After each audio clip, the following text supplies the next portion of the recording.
Hello friends, good morning. Welcome back to our channel. আশা করি তোমরা সবাই খুব ভালো আছো। তো আজকের ব্লগটাই ঠাকুর ঘর থেকেই শুরু করছি। ঠাকুর ঘর থেকে শুরু করার একটা বিশেষ কারণ আছে। কারণটা হলো আজ জামাই ষষ্ঠী। তো মা সকাল সকাল পুজো সেরে নিয়েছে। এর সাথে আমি তোমাদেরকে একটা জিনিস শেয়ার করব।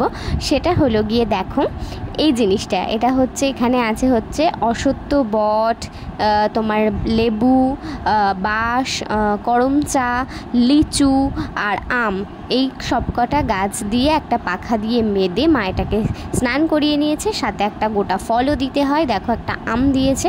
এটা দিয়ে মা পরে সার দেবে। অ্যাকচুয়ালি আমাদের বাড়িতে আগে ষষ্ঠী মানে মা ষষ্ঠীর পুজো হতো, তো এখন আর অনেক ঝামেলা বলে সেটা কোনো কারণে বন্ধ হয়ে গেছে। তো এখন তাই জন্য এই ছোট্ট নিয়মটা করা হয়। এটা দিয়ে যখন সার দেওয়া হবে তখনও তোমাদেরকে দেখাবো। তো চলো এবার চলে যাই রান্নাঘরের দিকে। তো ষষ্ঠী মানেই আজকে সব স্পেশাল স্পেশাল রান্না জামাইয়ের পছন্দ মতো। তো দাদাভাই সকালবেলায় আবদার করেছে যে খাওয়াতে হবে আলুর দম। তো দেখো এখানে আলুর দম হচ্ছে, আর আলুর দম মানেই বুঝতে পারছো তার সাথে তো আর একটা জিনিস হতেই হবে, সেটা হচ্ছে ফুলকো ফুলকো লুচি। দেখো মা এখানে একদম গরম তেলে একদম ফুলকো ফুলকো লুচি ভাজছে। দেখেই তো আমার জাস্ট জিভে জল চলে আসছে। মানে কতক্ষণে খাবো, কিন্তু আমাদের খাওয়া একটু দেরি হবে, আগে জামাই খাবে তারপরে। আর এখানে দেখো দাদাভাইয়ের পছন্দ মতো 5 রকমের মিষ্টি এনে রেখেছে মা। ও এই ধরনের মিষ্টিগুলো খেতে খুব ভালোবাসে, তাই মা এই ধরনের মিষ্টি এনেছে দাদাভাইয়ের জন্য। তো চলো এবার চটপট না বকে দাদাভাইয়ের খাবারটা সাজিয়ে দিই। অ্যাকচুয়ালি আজকে দাদাভাইয়ের স্কুলও আছে, স্কুল ছুটি পাইনি, তো তাই জন্য টিফিনটা খেয়ে যাবে, দুপুরের খাওয়াটা পরে এসে খাবে। তো দেখো এখানে আলুর দম আর লুচি রেডি করে ফেলেছি। সাথে আছে আরও মিষ্টি দই। দই ষষ্ঠীতে তো দই, মিষ্টি, ফল এগুলো দিতেই হয়। তো তাই সকালবেলাতেই মা একবারে সাজিয়ে দিয়ে দিয়েছে দই। আর তার সাথে আছে দেখো ফল, আম, কলা, শশা, লিচু, এইসব ফল রয়েছে। এগুলো নাকি নিয়ম যে জামাইকে দিতে হয় সকালবেলা। অ্যাকচুয়ালি সকালবেলায় ফলাহারই করতে হয়, তো তো তাই জন্য এগুলো দেয়া হয়েছে। এই সাইডে ঢুকে যা, এখান থেকে তোল। ভালো উঠছে যা উঠছে তাই তোল। ভালো উঠছে না, ভালো উঠছে, ভালোই তো উঠছে।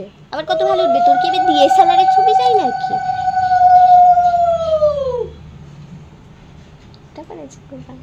দেখতে লেগে গেছে। ছাড় দিলে না তো, ছাড় দিলে না তো।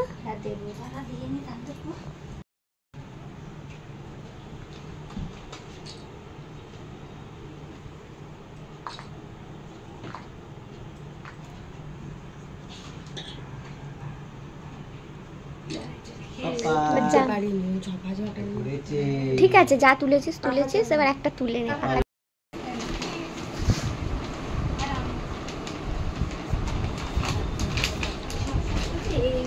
দেখো জামাইয়ের খাওয়া শুরু হয়ে গেছে। তো দাদাভাইয়ের খাওয়া কমপ্লিট হলে আমরাও সবাই টিফিনটা সেরে নেব। তারপর যাব দুপুরের রান্নার দিকে, মানে মা রান্না করবে, আমি মাকে হেল্প করব। তো সব কিছু তোমাদের সাথে শেয়ার করব, তোমরা কিন্তু দেখতে থাকো। তো দেখো সকালের খাওয়া কমপ্লিট করে আমি চলে এসেছি আবার রান্নাঘরে। এখানে দেখো মা ভাজতে দিয়েছে ঢ্যাঁড়স। তো 5 রকমের ভাজা হচ্ছে জামাইয়ের জন্য, শুধুমাত্র কুমড়ো ভাজা, আলু ভাজা, পটল ভাজা এখানে অলরেডি হয়েছে। আর তোমরা তো দেখতেই পারলে যে ঢ্যাঁড়স ভাজা কড়াইতে হচ্ছে। আরেকটা ভাজা হবে, সেটা তোমাদেরকে পরে দেখাচ্ছি। আর দেখো এখানে হচ্ছে গিয়ে আমের চাটনি। এই চাটনিটা খেতে আমরা সবাই খুব ভালোবাসি, আর দাদাভাই টমেটোর চাটনি খুব একটা পছন্দ করে না, আমের চাটনিটাই খেতে ভালোবাসে, তো তাই আমের চাটনি। আর এখানে দেখো চিকেন আমরা ম্যারিনেট করে রেখে দিচ্ছি। চিকেনের কাছে একটা স্পেশাল প্রিপারেশন হবে, এটাও দাদাভাইয়ের পছন্দ মতো। তো এটা হচ্ছে আজকে হবে শাহি কৌমা চিকেনের। তো দেখো ম্যারিনেট করে চাপা দিয়ে চিকেনটা রেখে দিলাম। আর এখানে হচ্ছে আদ্রিতের জন্য মাছ, কাতলা মাছ, এগুলো আমাদের জন্য নয়, ও বেচারা কি খাবে, তাই জন্য ওর জন্য কাতলা মাছ হচ্ছে। আর দেখো এখানে মা পেঁয়াজ ভাজতে দিয়ে দিয়েছে, এটা মাংসর জন্যই ভাজতে দিয়েছে। তো এই পেঁয়াজটা একটু হালকা গোল্ডেন গোল্ডেন হয়ে গেলেই মা দেখো এর মধ্যে মাংসটাকে ছেড়ে দেবে। দেখো মা মাংসটা ছেড়ে দিয়েছে, এবারে কিছুটা নাড়াচাড়া করে মানে এবারে রান্নাটা হবে। তোমাদেরকে তো বলেই দিলাম যে আজকে শাহী কোরমা হচ্ছে। এটাও জাস্ট ফাটাফাটি খেতে হয়, মানে খুবই ভালো খেতে হয়। মানে এই শাহী কোরমাটা মা খুবই সুন্দর বানায়, তো আমাদের সবারই খুব ফেভারিট। তো এটা তো হচ্ছে। আর দেখো সাথে হচ্ছে আমি আর দিদি মিলে এখন করছি ভেটকি মাছের ফিলে ম্যারিনেট। তো তোমাদেরকে বললাম আর একটা ভাজা হবে, সেটা হচ্ছে ভেটকির বাটার ফ্রাই হবে আজকে। তো সেই জন্য মাছটাকে খানিকটা ম্যারিনেট করে রেখে দিতে হয়। প্রথমে দেখো গোলমরিচের গুঁড়ো দিয়ে আর নুন দিয়ে আমরা ভালো করে মাখিয়ে নিচ্ছি। এরপরে দেখো একটা স্পেশাল মানে এর সাথে আরও মশলা দিতে হবে, অ্যাড করতে হবে। সেটা হচ্ছে গিয়ে পেঁয়াজ বাটা, আদা বাটা, রসুন বাটা, কাঁচা লঙ্কা বাটা, ধনে পাতা বাটা সব কিছু পেস্ট দিয়ে মাছটাকে ভালো করে মেখে 1 ঘন্টা মতো ফ্রিজে চাপা দিয়ে মানে এয়ার টাইট বক্সে রেখে দিতে হবে। দিলে মানে মাছটার মধ্যে মশলাটা ভালো করে ঢুকলে তবেই বাটারফ্লাই টেস্ট হবে। তো এটা খুবই সময় সাপেক্ষ ব্যাপার, সেই জন্য আগেভাগেই আমরা করে নিচ্ছি। আর এখানে দেখো দিদি চাল ধুয়ে শুকোতে দিচ্ছে। তোমরা বুঝতেই পারছো চাল ধুয়ে শুকোতে দিচ্ছে মানেই হচ্ছে পোলাও। তো শাহী কোরমা পোলাও হচ্ছে আজকের মেনু। তার সাথে তো আর যা যা হচ্ছে তোমাদেরকে দেখালামই।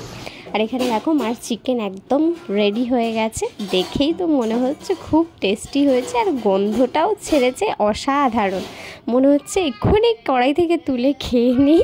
তো যাই হোক, খাবো তো নিশ্চয়ই দুপুরবেলাতে। আর দেখো এদিকে মা পোলাও বসিয়ে দিয়েছে অলরেডি, কড়াইতে কিশমিশ কাজু চাল দিয়ে জল দিয়ে বসিয়ে দিয়েছে, তার মধ্যে কাঁচা লঙ্কা দিয়ে দিল। এবারে খানিকটা চাপা ঢাকা দিয়ে রান্না করলেই পোলাও হয়ে যাবে রেডি। আর হচ্ছে চাটনি, সাথে পাঁপড় ভাজা তো হতেই হবে, পাঁপড় ছাড়া কি চাটনি খাওয়ার মজা পাওয়া যায়? তো আর দেখো 2 রকমের পাঁপড় ভাজা হয়েছে। আর দেখো এখানে হচ্ছে বেগুনি। তো বেগুনি মা ভাজছে, এটা অ্যাকচুয়ালি হচ্ছে পিসির জন্য। পিসি আমার বড় পিসি এসেছে, পিসি একদমই আমিষ জাতীয় জিনিস খায় না, তো পিসির জন্য নিরামিষ বেগুনি হচ্ছে। তো রান্নাবান্না মোটামুটি কমপ্লিট। এবার দেখো মা আদ্রিতকে দিচ্ছে হচ্ছে শাক। ও খুব মজা পেয়েছে এটা দিতে, ও বারবার দিতে চাইছে, তাই দিদি কোলে বসে মাকে দিয়ে দিচ্ছে।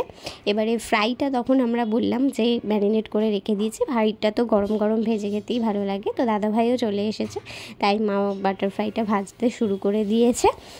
দেখো বেশ ফুলো ফুলো হয়েছে, দেখি খুব টেস্টি মনে হচ্ছে।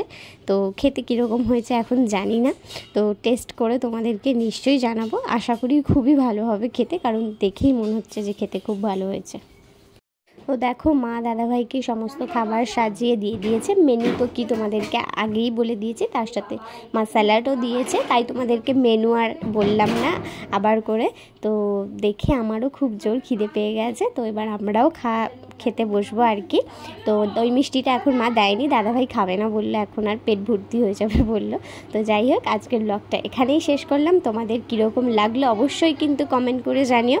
ভালো লাগলে লাইক শেয়ার করতে একদম ভুলো না। আমাদের চ্যানেলটাকে সাবস্ক্রাইব করো। সবাই ভালো থেকো, সুস্থ থেকো, টাটা।